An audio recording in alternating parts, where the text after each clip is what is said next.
सिकंदर ने उसे बताया था कि वो तीबा के साथ कुछ हफ्तों के लिए ऑस्ट्रेलिया जा रहे हैं।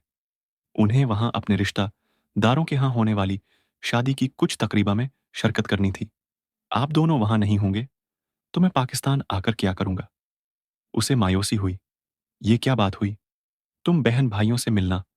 अनीता तुम्हें बहुत मस्कर रही है। सिकंदर ने कहा, पापा, मैं इधर ही छुट्टियां गुजारूंगा। पाकिस्तान आने का कोई फायदा नहीं। तुम ऐसा क्यों नहीं करते कि हमारे साथ ऑस्ट्रेलिया चलो? मईज भी जा रहा है। उन्होंने उसके बड़े भाई का नाम लेते हुए कहा, मेरे दिमाग खराब नहीं है कि मैं इस तरह मुन्ना उठाकर आपके साथ ऑस्ट्रेलिया चलूं। मईज के साथ मेरी कौन सी अंडरस्टैंडिंग है जो आप मुझे उसके जाने का बता रहे हैं? उसने खासी बीजारी के साथ कहा, मैं तुम्हें मजबूर नहीं करूंगा। अगर तुम वहीं रहना चाहते हो तो ऐसा ही सही। बस अपना ख्याल रखना और देखो, सालार कोई गलत काम मत करना। उन्होंने उसे तनबीह की। वो इस गलत काम की नौयत के बारे में अच्छी तरह जानता था और वो ये जमला सुनने का आदी हो चुका था कि अब अगर सिकंदर हर बार फोन बंद करने से पहले उससे ये जमला ना कहते तो उसे हैरत होती। सिकंदर से बात करने के बाद उसने फोन करके अपनी सेट कैंसिल करवा दी। फोन का रिसीवर रखने के बाद सोफे पर चित लेटा छत को घूरते हुए वो यूनिवर्सिटी बंद होने के बाद कि कुछ हिफ्तों की मसरूफियात के बारे में सोचता रहा। मुझे चंद दिन सिकिंग के लिए कहीं जाना चाहिए या फिर किसी दूसरी स्टेट को विजिट करना चाहिए। वो मंसूबा बनाने लगा। ठीक है, मैं कल यूनिवर्सिटी से आके किसी ऑपरेटर से मिलूंगा। बाकी का प्रोग्राम वहीं तय करूंगा। उसने फैसला कहा। अगले दिन उसने एक दोस्त के साथ मिलकर स्कीइंग के लिए जाने का प्रोग्राम तय कर लिया। उसने सिकंदर और अपने बड़े भाई को अपने प्रोग्राम के बारे में बता दिया। छुट्टियां शुरू होने से एक दिन पहले उसने एक अंडीन रेस्टोरेंट में खाना खा। या वो खाना खाने के बाद हार भी काफी देर वहां बैठा रहा। फिर वो एक करीबी पब में चला गया। कुछ देर वहां बैठने के दौरान उसने वहां कुछ पैक पाए। रात 10 बजे के करीब ड्राइविंग करते हुए उसे अचानक मतली होने लगी। गाड़ी रोककर वो कुछ देर के लिए सड़क के गर्द फैले हुए सब्जे पर चलने लगा। सर्द हुआ और खनकी ने कुछ देर के लिए उसे नॉर्मल कर दिया, मगर चंद मिनटों के बाद एक बार फिर उसे मतली होने लगी। उसे अब अपने सीने हुआ और खनकी ने कुछ देर के लिए उसे नॉर्मल कर दिया, मगर चंद मिनटों को और पेट में हल्का हल्का दर्द भी महसूस हो रहा था। ये खाने का असर था या पेग का? फौरी तौर पर उसे कुछ अंदाजा नहीं हुआ।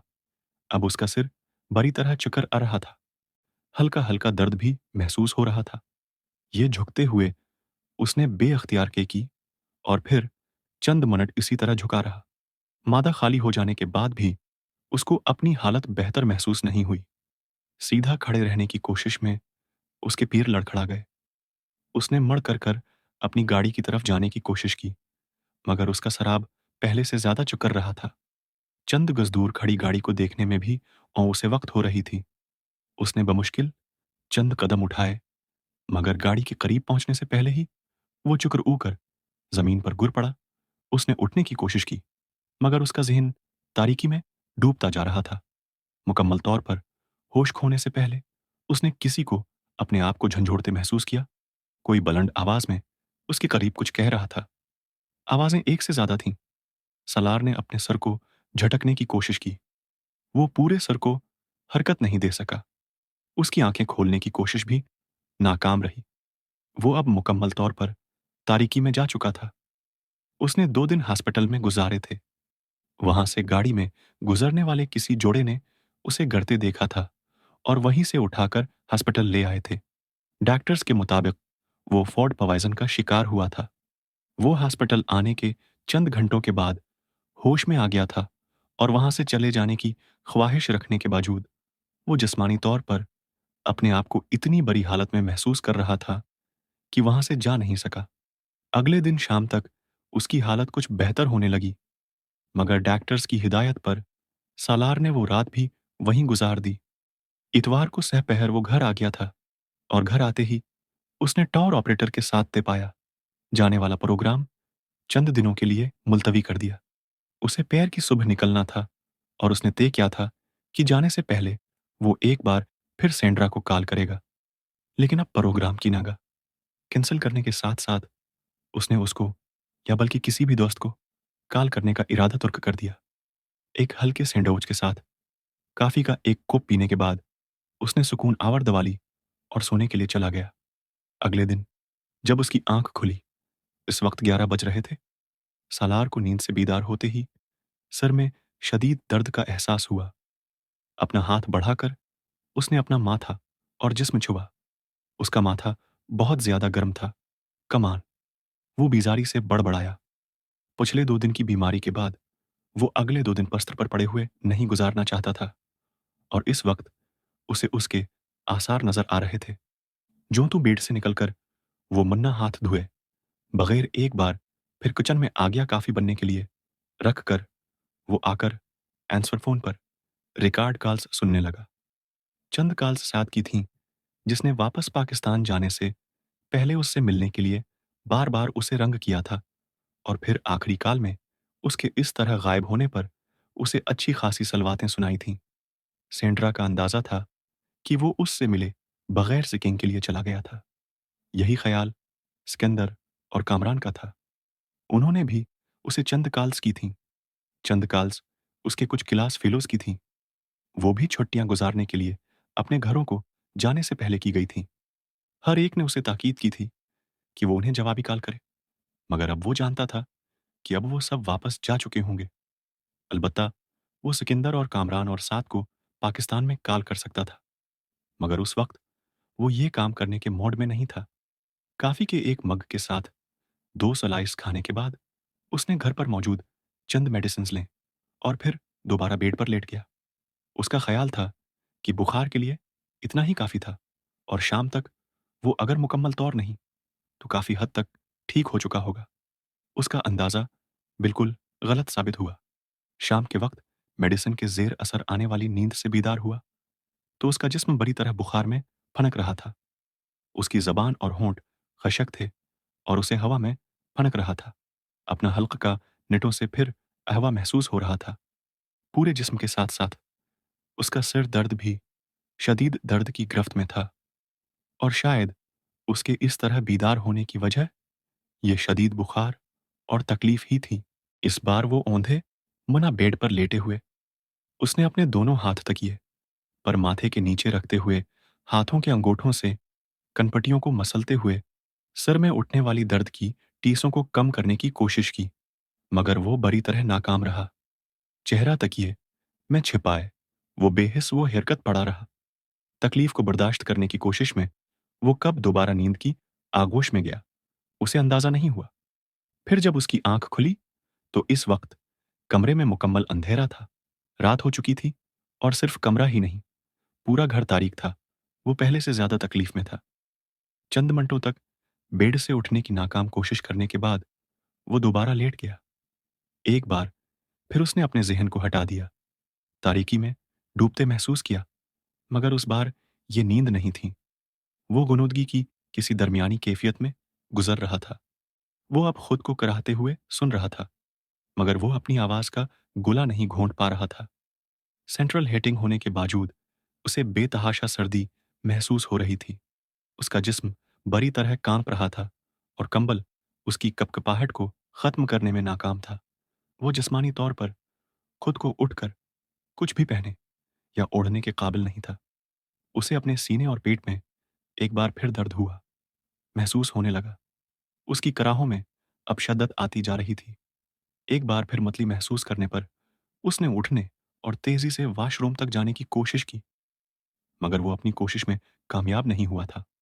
चंद लम्हों के लिए वो बेड पर उठकर बैठने में कामयाब हुआ और उससे पहले कि वो बेड से उतरने की कोशिश करता उसे एक जोर की अबकाई आई। पिछले चो में घंटों में अंदर रह जाने वाली थोड़ी बहुत खुराक भी बाहर आ गई थी। वो गशी के आलम में भी अपने कपड़ों और कंबल से बेनियाज नहीं था, मगर वो मुकम्मल तौर पर गुंदगी से लथड़े हुए बेबस था। उसे अपना पूरा वजूद मफलूज महसूस हो रहा था। बेजान सी हालत में वो इसी तरह दोबारा बस्तर पर लेट गया। उसे अपना दिल डूबता हुआ महसूस हो रहा था। वो अर्द गर्द के माहौल से मुकम्मल तौर बेनियाज हो चुका था। गशी की कैफियत में कराहों के साथ उसके मुंह में जो कुछ आ रहा है था, वो बोलता जा रहा था। गशी का ये सिलसिला कितने घंटे जारी रहा था, उसे याद नहीं। हाँ, अलबत्ता उसे ये ज़रूर याद था, उसकी कैफियत के दौरान उसे एक बार यूँ महसूस हुआ था, जैसे वो मर रहा है और उसी वक़्त ज़िंदगी में पहली बार मौत से अजीब-सा खौफ़ महसूस हुआ था। वो किसी न किसी तरह फ़ोन तक पहुँचना चाहता था, वो किसी को बुलाना चाहता था, मगर वो बस्तर से नीचे नहीं उतर सका। शदीद बुखार ने उसे मुकम्मल तौर मफलूज करके रख दिया था और फिर बाला आखिर वो खुद ही उस कैफियत से बाहर आ गया था। उस वक़्त रात का पिछला पहर था, जब वो इस गुनूदगी से बाहर निकला था। आँखें खोलने पर उसने कमरे में वही तारीकी देखी थी, मगर उसका जिस्म अब पहले की तरह गर्म नहीं था। कँपकपी मुकम्मल तौर पर ख़त्म हो चुकी थी। उसके सर और जिस्म में होने वाला दर्द भी बहुत हल्का था। कमरे की छत को कुछ देर घूरने के बाद उसने लेटे-लेटे अंधेरे में साइड लैंप को ढूँढ कर ऑन कर दिया। रोशनी ने कुछ देर के लिए उसकी आँखों को चंधिया कर बंद हो जाने पर मजबूर कर दिया। उसने अपना हाथ बढ़ाकर आँखों के बंद पपूटों को छुआ। वो सूजे हुए थे, आँखों में छन हो रही थी। सोजे हुए तमाम पपूटों को बमुश्किल खुले रखते हुए वो अब अर्ध-गर्द की चीज़ों पर गौर करता रहा था और अपने साथ होने वाले तमाम वाक़यात को याद करने की कोशिश कर रहा था। हल्के-हल्के झमाकों के साथ उसे सब कुछ याद आता जा रहा था। उसे बेअख्तियार अपने आप से घन आई भीड़, पर बैठे-बैठे उसने अपनी शर्ट के बटन खोलकर उसे उतार कर फेंक दिया। फिर लड़खड़ाते हुए बेड से उतर गया और कंबल और बेडशीट भी खींचकर उसने बेड से उतार कर फर्श पर डाल दिए। उन्हीं लड़खड़ाते कदमों के साथ वो सोचे समझे बगैर बाथरूम में घुस गया। बाथरूम में मौजूद बड़े आईने के सामने अपने चेहरे पर नजर पड़ते ही उसे जैसे शाक लगा था। इसकी आंखें अंदर धंसी हुई थीं और उनके गर्द पड़ने वाले हल्के बहुत नुमायां थे और चेहरा बिल्कुल जर्द था। उसके होंठों पर पड़ियां जमी हुई थीं। उसे उस वक्त देखने वाला यही सोचता कि वो किसी लंबी बीमारी से उठा है। 24 घंटों में इतनी शिव बढ़ गई है। उसने हैरानी के आलम में अपने गालों को छूते हुए कहा, इतनी बड़ी शक्ल तो मेरी फूड पॉइजनिंग के बाद हॉस्पिटल में रहकर भी नहीं हुई थी, जितनी एक दिन के इस बुखार ने कर दी है। वो बेयकीनी के आलम में अपने हलकों को देखते हुए बड़बड़ाया।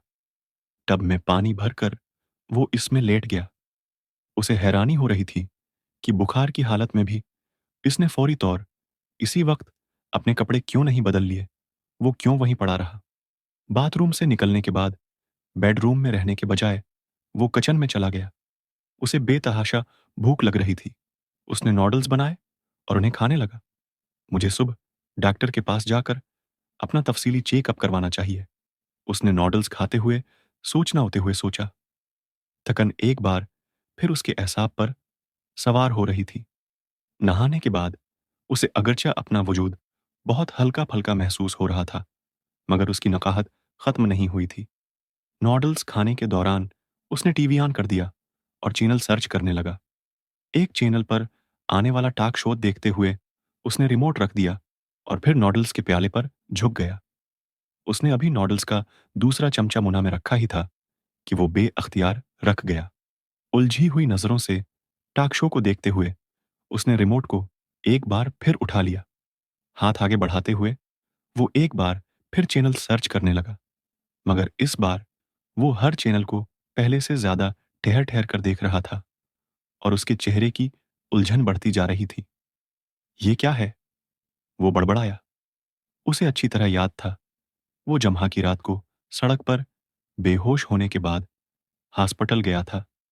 हफ्ता का सारा दिन उसने वहीं गुजारा था और उतवार की सहपहर को वो वापस हुआ था, आया था। उतवार की सहपहर को सोने के बाद वो अगले दिन 11 बजे के करीब उठा था। फिर उसी रात उसे बुखार हो गया था। शायद उसने मंगल का सारा दिन बुखार की हालत में गुजारा था और अब यकीनन मंगल की रात थी, मगर टीवी चैनल्स उसे कुछ और बता रहे थे। वो हफ्ता की रात थी और अगला तुलवा होने वाला दिन उतवार का था। उसने अपनी रस्ट वॉच पर एक नजर दौड़ाई, जो लॉन्ग रूम की मेज पर पड़ी थी। उसका मुंह खुले का खुला रह गया। उसने नूडल्स का प्याला मेज पर रख दिया। ये लख्त ही जैसे उसकी भूख उड़ गई थी। वहां मौजूद तारीख ने उसे जैसे एक और झटका दिया था। क्या मतलब है? क्या मैं 5 दिन बुखार में मुब्तला रहा हूं? 5 दिन होश व हवास से बेखबर रहा हूं? मगर ये कैसे हो सकता है? ये कैसे मुमकिन है? वो बड़ा बड़ा रहा था। 5 दिन, 5 दिन तो बहुत होते हैं। ये कैसे मुमकिन है कि मुझे मुझे 5 दिन गुजरने का पता ही न चले? मैं 5 दिन तक इस तरह बेहोश कैसे रह सकता हूं? वो लड़खड़ाते कदमों के साथ तेजी से आंसर फोन की तरफ बढ़ गया। फोन पर उसके लिए कोई रिकॉर्ड पैगाम नहीं था। पापा ने मुझे कोई कॉल नहीं की। और और साद, सबको क्या हो गया? क्या मैं उन्हें याद नहीं रहा? उसे जैसे कोई पैगाम न पाकर शाक लगा था। वो बहुत देर तक बिल्कुल साकित फोन के पास बैठा रहा। ये कैसे हो सकता है कि पापा को मेरा ख्याल ही न रहा हो, या किसी और फ्रेंड को, या फिर किसी और को। इस तरह मुझे कैसे छोड़ दिया उन्होंने? और इस वक्त उसे पहली बार एहसास हुआ कि उसके हाथ एक बार फिर कपकपा रहे थे। वो नकाहत या कमजोरी नहीं थी, फिर वो क्या था जो उसे कांपने पर मजबूर कर रहा था? वो उठकर वापस सोफे की तरफ चला आया। नॉडल्स के प्याले को हाथ में लेकर वो एक बार फिर उन्हें खाने लगा। इस बार नॉडल्स में चंद मिनट पहले का जायका भी खत्म हो चुका था।